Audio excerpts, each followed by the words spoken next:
Alors, on a la chance d'être avec Robert Charles Wilson. Peut-être une petite question sur Vortex, troisième après Spin et Axis. Comment est née l'idée de Vortex? Qu'est-ce qui a été au départ? So about Vortex, which is the third book of the trilogy, what was the starting point of the story? Well, it's had many starting points. But basically, I wanted to look at the long-range outcome of the events that started in Spin. I wanted to tell an intimate human story and a cosmological story at the same time, which meant I had to take it in many directions at once. It was a difficult book to write, but it started essentially with a desire to find an end to the questions, an answer to the questions that I raised in Spin. François, si tu veux. Donc il y a eu beaucoup de points de départ.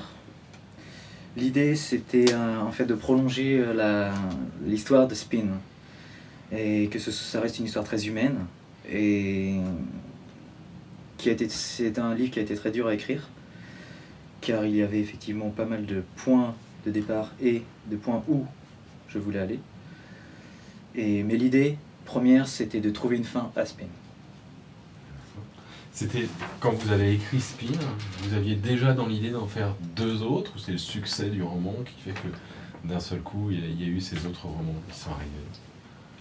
When you wrote Spin, was it already a trilogy in your mind, or is it just the success that when you want it, make you want that write more about this world? When I wrote Spin, I thought of it as a standalone novel. I think it still works as a standalone novel. I don't think of the three books as a trilogy so much as a novel with two sequels.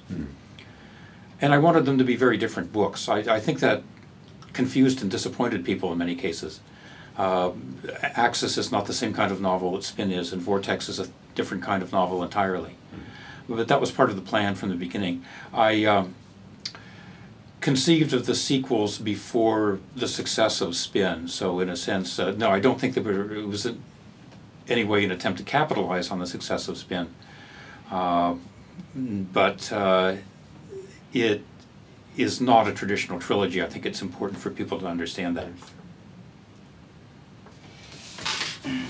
Donc ça a toujours été pour moi l'idée d'écrire un long roman, quelque chose qui allait s'inscrire dans la longueur. Je ne l'ai jamais vraiment pensé comme une trilogie, car les trois livres sont très différents les uns des autres. Ce qui m'a plu, c'était d'essayer de profiter en fait de l'histoire de Spin, qui m'a amené à écrire deux sequels, donc deux suites. Et ce qui est important pour moi, c'est que ça n'a jamais été pensé comme une trilogie officielle, plutôt comme trois livres qui sont liés les uns aux autres. Parlez-nous un peu des hypothétiques. Comment est-ce que vous les voyez? Comment est-ce que vous les présenteriez? Can you talk about the hypothetics? How would you describe them? Well, I don't want to... The third novel, in a sense, explains the nature of the hypotheticals. I don't want to say too much about it, except that it was my attempt to envision a truly alien, I don't even want to say civilization, a truly alien organization of thought, a truly alien mechanical ecology, let's say. That's the nature of the hypotheticals. It's what makes them so perplexing to the characters in the novel. It's why they behave in the otherwise inexplicable ways that they do. Donc la nature des hypothétiques est véritablement expliquée dans le 3e roman. Je n'ai jamais cherché au départ à vraiment expliquer, j'ai voulu rester un peu dans le mystère. Ce qui m'intéressait, c'était d'expliquer, mon intention c'était vraiment d'expliquer des extraterrestres d'une manière très crédible, des véritables extraterrestres tels qu'on pourrait les concevoir. Je ne pourrais même pas vraiment dire qu'il s'agit d'une civilisation, c'est plus une organisation de pensée avec une écologie mécanique. Et c'est ce qui rend probablement la nature des hypothétiques aussi perplexes. Et c'est pourquoi ils sont aussi difficiles à décrire. Une petite question sur... est-ce que ces 3 romans ont une place un peu à part pour vous dans votre bibliographie? All these 3 novels are very special in your whole work? Well, as any writer will say, you can't pick a favorite child. But Spin, I would say, was one of my most ambitious novels. It tried to do as many things as I possibly could in that space. And I think Spin has also been one of my most successful novels in my own estimation. I think, at least to my satisfaction, it's succeeded in achieving what it set out to do in many ways.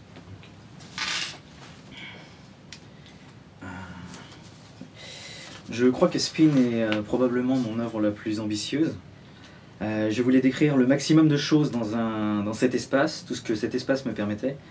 Et je pense pouvoir dire que c'est celle qui a remporté le plus de succès et qui, d'un niveau personnel, m'a le plus satisfait.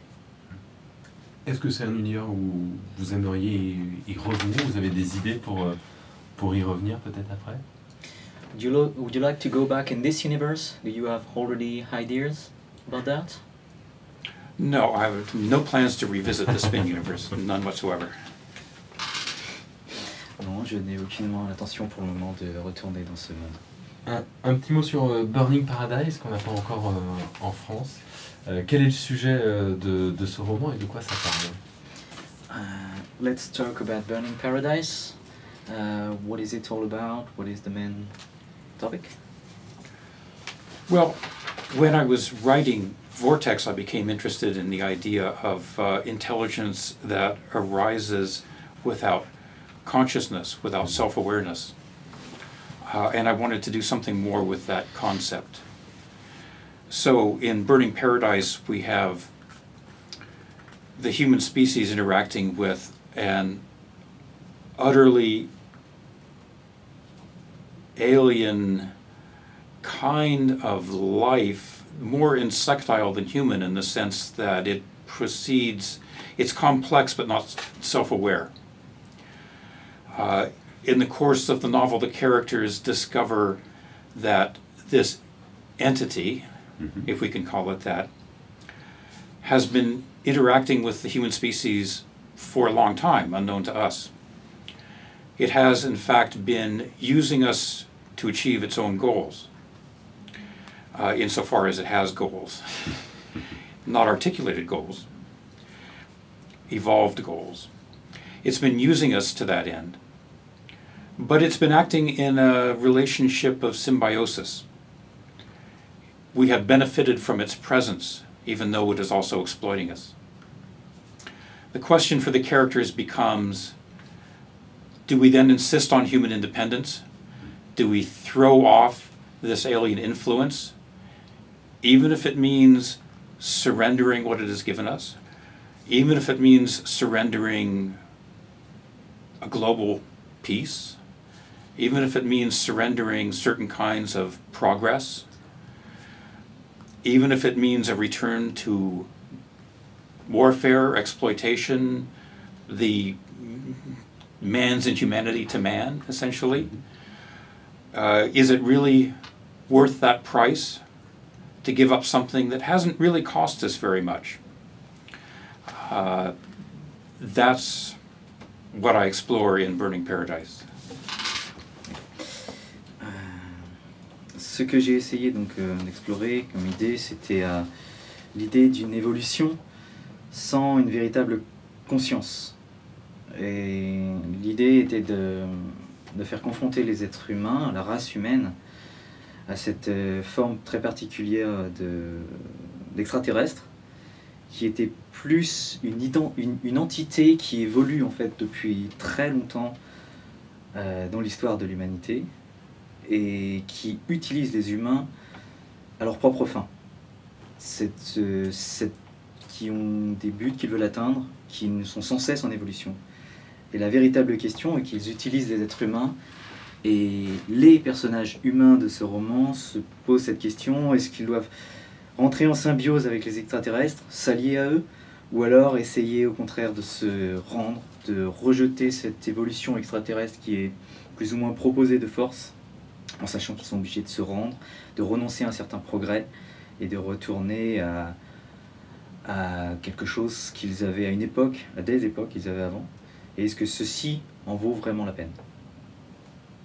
Great. Thank you very much. Merci beaucoup.